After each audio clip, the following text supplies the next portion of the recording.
Hello everyone. जैसे कि आज मॉर्निंग ऑनवर्ड आप सब देख रहे हैं कि न्यूज़ जो है वो फ्लोट कर रही है न्यूज़पेपर में भी और साथ साथ टीवी चैनल्स में भी कि सीबीएसई बोर्ड जो है वो साल में अब 2 बार बोर्ड की परीक्षाएं कंडक्ट करवाने वाला है ऑन टुवर्ड ईयर 2026। तो इन सब चीज़ों के ऊपर डिस्कशन के लिए हमारे साथ गिरीश गौड़ सर, जिनसे कि आप सभी वैसे भी परिचित हैं, बट सर अभी ऐसे चीफ एकेडमिक ऑफिसर हैं बंसल क्लासेस उत्तराखंड के। तो सर मैं ये चाहूँगा कि ये जो आज एक टॉपिक, हॉट टॉपिक हम इसको बोल सकते हैं कि बोर्ड की परीक्षाएं साल में 2 बार सीबीएसई कंडक्ट करने वाला है, तो सर इसके ऊपर आप थोड़ी सी ब्रीफिंग एक बार अगर कर देते तो। बिल्कुल, ज़रूर। सीबीएसई ने आज ये अनाउंस किया है कि 2026 ऑनवर्ड्स क्लास 10th के स्टूडेंट्स के लिए 2 बार एग्जाम होगा। वो 2 बार अपियर हो सकते हैं, 2 बार एग्जाम दे सकते हैं, एक बार फैब में और एक बार मई में। वो फैब में और मई में पूरे सब्जेक्ट्स के एग्जाम्स भी दे सकते हैं, और अगर वो सब्जेक्ट चूज करना चाहें कि फैब में ये वाले सब्जेक्ट्स का एग्जाम देना है और मई में दूसरे सब्जेक्ट्स का एग्जाम देना है, तो वैसा भी कर सकते हैं।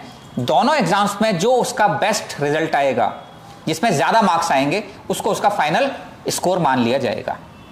ये आज अनाउंस किया है सीबीएसई ने क्लास 10th के लिए। सर जैसे कि जेई मेन जो है साल में 2 बार होता है, तो उसी पैटर्न पे अगर हम देखें तो सीबीएसई का जो ये नया बोर्ड स्कीम आया है सेम पैटर्न ही है। तो क्या सर कहीं गवर्नमेंट कुछ हिंट तो नहीं करना चाह रही है?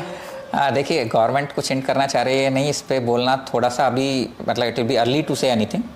लेकिन हाँ, ये एक बात तो समझ में आती है कि गवर्नमेंट की हमेशा से कोशिश रही है, और अब वो हमेशा से ये चाहती है कि बोर्ड के एग्ज़ाम्स और ये आपके नेशनल लेवल के जो एग्ज़ाम्स होते हैं, एंट्रेंस एग्ज़ाम्स, इसके बीच के गैप को फिल किया जाए, बच्चे के ऊपर प्रेशर कम किया जाए। आज उन्होंने 10th में ये स्टार्ट किया है, हो सकता है कि वो 1-2 साल के अंदर 12th बोर्ड में भी इस चीज़ को स्टार्ट करें।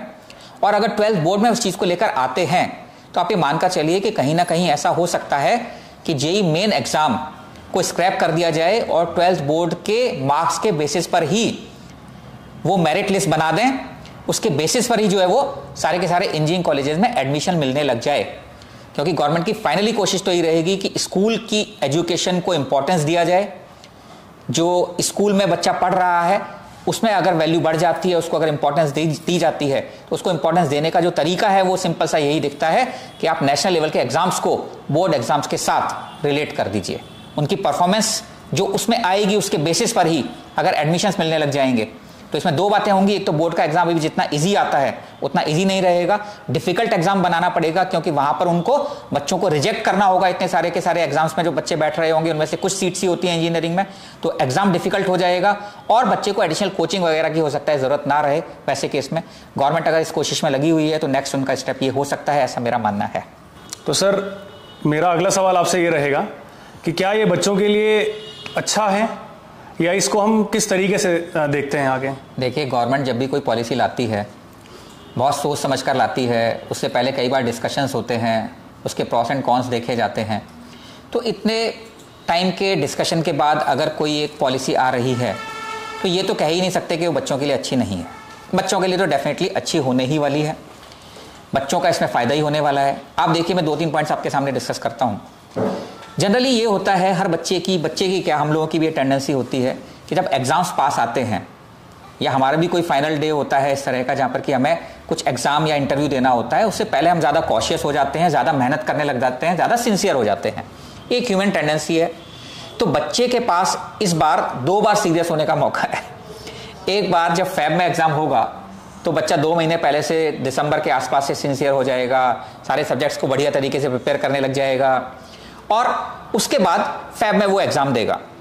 अब एक चीज़ ये भी होती है कि बच्चे का कितना भी अच्छा एग्जाम हो जाए, अगर उसके 100/100 मार्क्स नहीं है तो उसको हमेशा लगता है इंप्रूवमेंट का चांस तो है।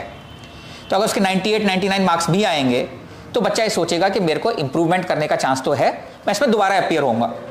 अब बच्चा जो है वो जाकर जब दोबारा अपियर होगा तो उस पूरे सब्जेक्ट को दोबारा एक बार रिवाइज करेगा। तो जो पहले रिवीजन एक बार होता था अच्छा बढ़िया रिवीजन, वो अब 2 बार बच्चा अच्छा रिवीजन कर पाएगा सारे के सारे सब्जेक्ट का। तो मेरे को लगता है कि जो कोर सब्जेक्ट्स हैं या जितने भी सब्जेक्ट्स बच्चा पढ़ रहा है उस पर बच्चे की अंडरस्टैंडिंग पहले से डेफिनेटली बेटर होगी, कमांड सब्जेक्ट के ऊपर पहले से ज्यादा होगा। और आप अगर ये देखें कि किसी के साथ कुछ मिस हैपनिंग हो जाती है, किसी वजह से बच्चे का फर्स्ट अटेम्प्ट खराब हो जाता है और जितना वो डिजर्व करता है उससे कम मार्क्स बच्चे के आ रहे हैं, तो बच्चे के पास ये इंप्रूवमेंट का चांस तो हमेशा रहेगा ही। तो मैं कोई इसमें नेगेटिव पॉइंट तो देखता ही नहीं हूँ। बच्चों के लिए मेरे को लगता है कि सब पॉजिटिव ही पॉजिटिव है इसमें। तो फिर सर इसमें हम ये मान सकते हैं कि गवर्नमेंट के द्वारा उठाया गया जो स्टेप है वो पूर्ण तरीके से लागू हो जाएगा? देखिए, इसमें आज जो है गवर्नमेंट ने ड्राफ्ट निकाला है, जितने भी स्टेक होल्डर्स हैं उनको ये ड्राफ्ट प्रोवाइड करवाया है, उनको 9 मार्च तक का टाइम दिया है, वो इसको रिव्यू कर सकते हैं और अपने सजेशंस जो है वो भी दे सकते हैं गवर्नमेंट को। रिव्यू करने के बाद गवर्नमेंट उन सजेशंस को कहाँ तक इंप्लीमेंट करती है वो देखना होगा और फाइनली उसके बाद हमें पता लगेगा कि ड्राफ्ट में कुछ चेंजेस किए गए हैं या नहीं। लेकिन ये तो पक्का है कि 2026 से ये 2 बार होने जा रहा है एग्जाम, इसमें कोई शक नहीं है। Thank you very much sir for giving your precious time. और सर आई होप कि ये जो नया लॉ गवर्नमेंट एक तरीके से बनाने वाली है वो बच्चों के लिए बेनिफिट से भरा हुआ रहे। Definitely definitely. Thank you. Thank you.